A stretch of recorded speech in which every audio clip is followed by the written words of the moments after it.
Party అధ్యక్షులు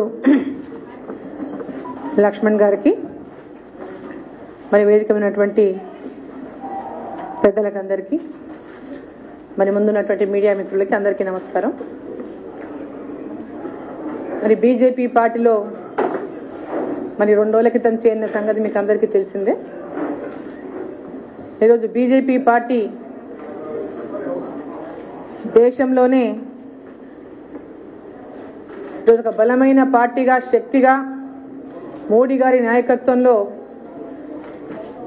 ఈరోజు రూపుదిద్దుకున్నటువంటి నేపథ్యంలో తెలంగాణ రాష్ట్రంలో టీఆర్ఎస్ పార్టీకి ప్రత్యామ్నాయం అంటే బీజేపీ పార్టీనే ఉంటుందనేటటువంటి విషయాన్ని ఈ సందర్భంగా నేను తెలియజేస్తూ, తెలంగాణ రాష్ట్రంలో కాంగ్రెస్ పార్టీ టీఆర్ఎస్ పార్టీని ఒక ప్రతిపక్ష పార్టీగా ఉంటూ టీఆర్ఎస్ పార్టీని గట్టిగా ఎదుర్కొనలేక డీలా పడిపోతున్నటువంటి నేపథ్యంలో వారితో మ్యాచ్ ఫిక్సింగ్లు చేసుకుని కొందరు నాయకులు రాష్ట్రంలో కాంగ్రెస్ పార్టీని అధోగతి పాలు చేస్తున్నటువంటి నేపథ్యంలో టీఆర్ఎస్ పార్టీని ఈరోజు తెలంగాణ రాష్ట్రంలో ప్రజల ఆకాంక్షల మేరకు ఏదైతే తెలంగాణ రాష్ట్రాన్ని సాధించుకున్నామో ప్రజల ఆకాంక్షలకు విరుద్ధంగా తెలంగాణ రాష్ట్రంలో ఈరోజు కేసీఆర్ గారి పరిపాలన కొనసాగుతా ఉన్నట్లు ఏకపక్షంగా అంటే ఒక కేసీఆర్ చెప్పిన మాటకు తప్ప ఈ రాష్ట్రంలో మంత్రులకు కానీ ఈ రాష్ట్ర మంత్రివర్గంలో మంత్రులకైతే అసలు కంప్లీట్ గా మంత్రులు వాళ్ళ ఆఫీసులలో కూడా వాళ్ళ సొంతంగా ఏ నిర్ణయాలు తీసుకోలేనటువంటి దుస్థితి. మరి ఇటువంటి దయనీయమైనటువంటి పరిస్థితుల్లో తెలంగాణ రాష్ట్రం ఉంటే ప్రజలు తెలంగాణ రాష్ట్రంలో అసలు ఎందుకు కోరుకున్నారు? ఆ రోజు వివక్ష గురి అయిందని తెలంగాణ రాష్ట్రాన్ని ఆంధ్రప్రదేశ్లో ఉమ్మడి ఆంధ్రప్రదేశ్ నుంచి తెలంగాణ వేరు కావాలని ఆ రోజు కోరుకున్నటువంటి సందర్భం.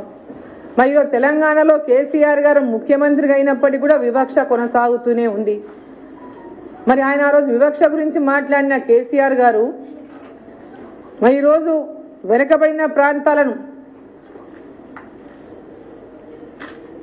ఆ ప్రాంతాల అభివృద్ధి కోసం కానీ అన్ని ప్రాంతాల అభివృద్ధి కోసం కానీ కాకుండా కేవలం ఆయన నియోజకవర్గము గజ్వేలు, సిద్దిపేట, సిరిసిల్ల ఈ నియోజకవర్గాలు తప్ప రాష్ట్రంలో ఏ నియోజకవర్గాలకు కూడా అభివృద్ధి అవసరం లేదనేటటువంటి ఒక సంక్షేమ పథకాలు ఇస్తే చాలు, 2000 పింఛన్ ఇస్తే చాలు, రైతులకి ఎంఎస్పీ ఇవ్వకపోయినా మరి రైతులకు ఎన్నికల ముందు రైతు బంధు పథకం తేనా ప్రభుత్వ ధనంతో తెలంగాణ రైతాంగాన్ని అంతా కూడా మోసం చేసి అధికారంలోకి వచ్చి మరి ఇప్పటికి కూడా తెలంగాణ ప్రజల 2వసారి అధికారంలోకి వచ్చిన తర్వాత ఆయన వ్యవహారంలో ఎలాంటి మార్పు కూడా గత 3 నెలల నుంచి చూస్తున్నాం. 2 నెలల వరకు కనీసం తన కేబినెట్ కూడా ఏర్పాటు చేయనటువంటి పరిస్థితి రాష్ట్రంలో. దాన్ని ప్రశ్నించే పరిస్థితిలో కూడా ఈరోజు ఆ పార్టీలో ఉన్న వాళ్ళు లేరు, అడిగేవాళ్ళు లేరు. ప్రధాన ప్రతిపక్షం దాన్ని గట్టిగా మరి ప్రశ్నించేటటువంటి పరిస్థితి అయినటువంటి దుస్థితిలో మరి ఈరోజు తెలంగాణ ప్రజల ఆకాంక్షల మేరకు ఈ తెలంగాణ అభివృద్ధి జరగాలి, తెలంగాణలోని అన్ని వర్గాలకు న్యాయం జరగాలంటే ఒక పటిష్టమైనటువంటి నాయకత్వంలో మరి ఈరోజు దేశంలో ఉన్నటువంటి భారతీయ జనతా పార్టీ జాతీయ పార్టీగా మరి దానికి ఈ పార్టీ మాత్రమే ఈరోజు ఈ రాష్ట్రంలో ఒక ప్రత్యామ్నాయంగా ఎదుగుతుంది తప్ప కాంగ్రెస్ పార్టీకి ఆ పరిస్థితి లేదు భవిష్యత్తులో అనేటటువంటి ఒక ఆలోచనతో తెలంగాణ ప్రజల యొక్క భవిష్యత్తు కానీ ఈ రాష్ట్రంలో తెలంగాణ రాష్ట్రంలో కాంగ్రెస్ పార్టీ కార్యకర్తలంతా కూడా మరి తెలంగాణ రాష్ట్ర నాయకత్వం వాళ్ళకి ఎలాంటి భరోసా కల్పించేటటువంటి పరిస్థితులు లేకపోయినటువంటి సందర్భంలో మరి ప్రత్యామ్నాయమైనటువంటి పార్టీలో మరి బీజేపీ పార్టీలో చేరి ఈరోజు మోడీ గారి నాయకత్వం దేశమంతా కూడా ఈరోజు మోడీ గారి నాయకత్వాన్ని కోరుకుంటున్నారు. మళ్ళీ మోడీ గారు ప్రధానమంత్రిని కావాలని దేశవ్యాప్తంగా ప్రజలు కోరుకుంటున్నటువంటి నేపథ్యంలో మరి తెలంగాణ భవిష్యత్తు కూడా మరి బీజేపీ ద్వారానే ఈ తెలంగాణలో ప్రజాస్వామ్యం గాని అభివృద్ధి గాని తెలంగాణ ప్రజల ఆకాంక్షలు గాని నెరవేరుతాయనేటటువంటి విశ్వాసంతో ఈరోజు బీజేపీ పార్టీలో చేరడం జరిగిందని చెప్పి సందర్భంగా తెలియజేస్తూ రాబోయేటటువంటి పార్లమెంట్ ఎన్నికల్లో మరి బీజేపీ పార్టీ విజయం కోసం అందరం కూడా కలిసిమెలిసి కృషి చేస్తామని ఈరోజు తెలంగాణ రాష్ట్రంలో 4-5 స్థానాలు ఖచ్చితంగా బీజేపీ కైవసం చేసుకుంటుందని మరి మోడీ గారు తెలంగాణ పర్యటన కూడా ఎన్నికల సందర్భంగా వస్తారు. ఆయా ప్రాంతాల్లో పర్యటించినప్పుడు తెలంగాణ అంశాలను కూడా వాళ్ళు ప్రస్తావిస్తారు. మరి కేసీఆర్ గారు చెప్తున్నారు కేంద్రంలో నేనే ప్రధానమంత్రి అని. మరి ప్రధానమంత్రిగా అయ్యే వ్యక్తి ఇక్కడ ఎక్కడ పోటీ చేయడం లేదు.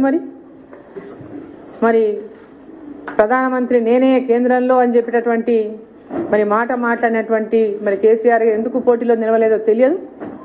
మరి చాలా స్పష్టమైన సంకేతం దేశవ్యాప్తంగా కూడా తిరిగి బీజేపీ పార్టీ అధికారంలోకి వస్తుంది.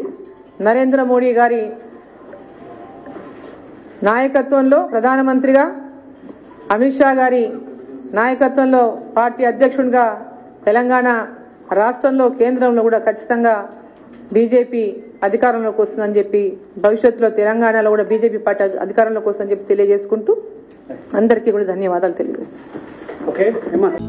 హలో, మిమ్మల్నే యోయో టీవీ యాప్ డౌన్లోడ్ చేసుకున్నారా? ఇంకా లేదా? మీ యాప్ స్టోర్ కి వెళ్ళి వెంటనే డౌన్లోడ్ చేసుకోండి.